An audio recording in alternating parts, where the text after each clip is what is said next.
kwicaramo hanyuma turagomba gufata akanya ko gushimira Imana ubwa mbere iyo abanye natwe ikadushoboza muri buri bikorwa bidasanzwe nk'indofire y'isabukuru igira 12 nyakubahwa Mwungere mukuru w'ishengero rya Israël Church Burundi akaba ari na mwebwe musanzwe muyiserukira imbere y'amategeko represent Israel to the pastor.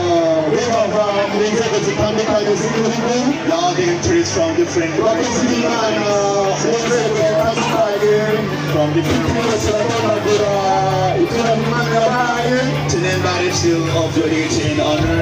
shengero mwese Dear church all together, namwe bamenyeshamakuru all media people from the international TV, Israel TV, Igikorane TV, no Twitch, media, TV, Uja Gospel, Incuro magazine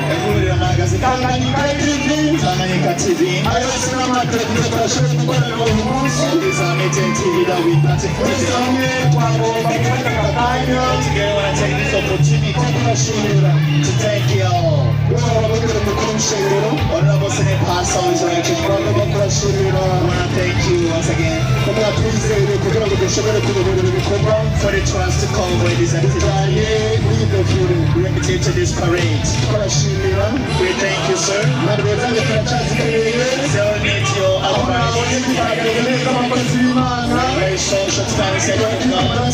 So we beg for the blood of aho Jesus byagenze Christ. neza nabyo Where we went for, tushobora kwishimira ku Mana where yacu we went to the Lord. umuntu aguma ari umuntu Human beings are always human beings. hama ibyo bikorwa bimwe turabirangije turebye It is wrapping up. ariko neza abanyesha turi imbere ari byiza cyane Thank you, God, and we have for a long time. ariko rero abantu batugejeje kugira ngo Trust when they trust in the word, please. The time is yours now.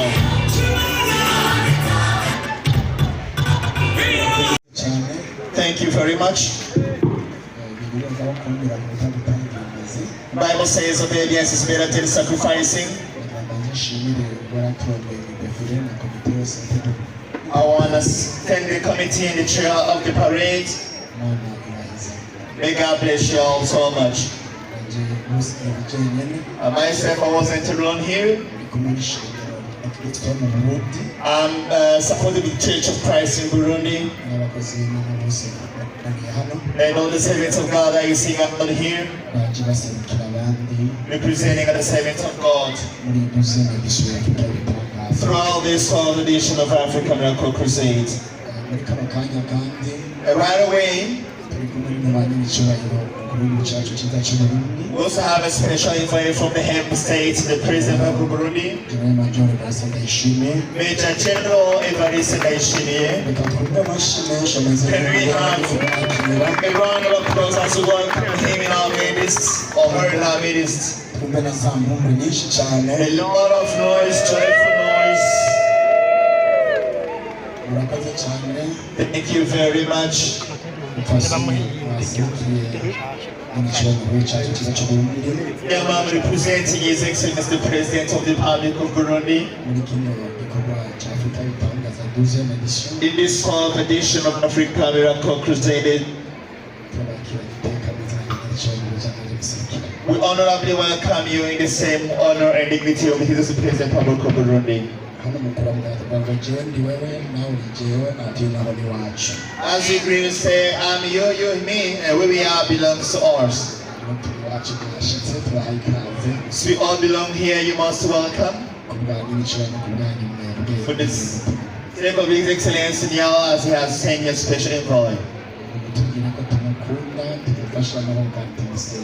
Anytime that we love him, we support him, and we pray for him. Let me request everybody around me to give a round of applause. Please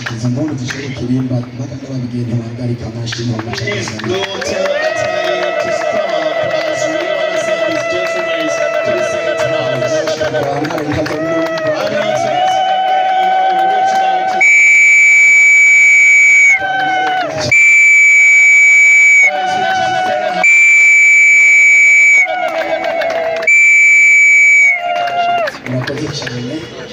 thank you very much. It is such a great privilege for us to partake here on behalf of the President of Burundi. We're so happy to welcome you for the Dignity and honor. Before we cut the ribbon, I want to dearly welcome all servants of God from different churches, leaders of networks of pastors and Christian churches,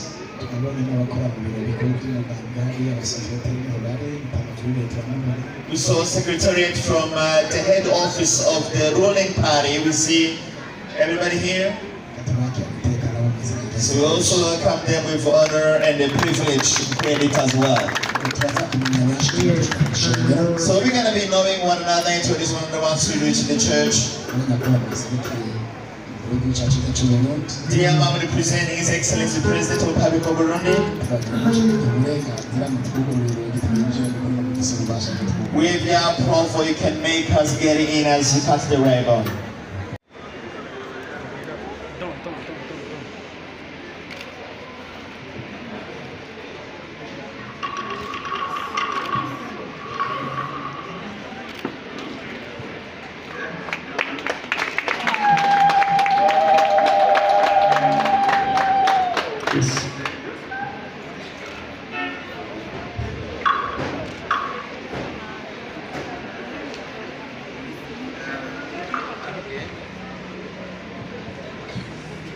Yes, hallelujah.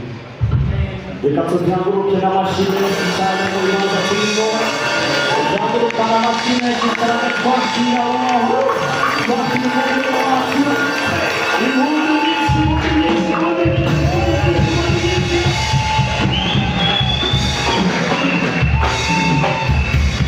Tugiye dufashe ku mazima. Ayo mashyi yumva amashyi n'agaruka.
Yesu ashimwe, Yesu ahimbaze.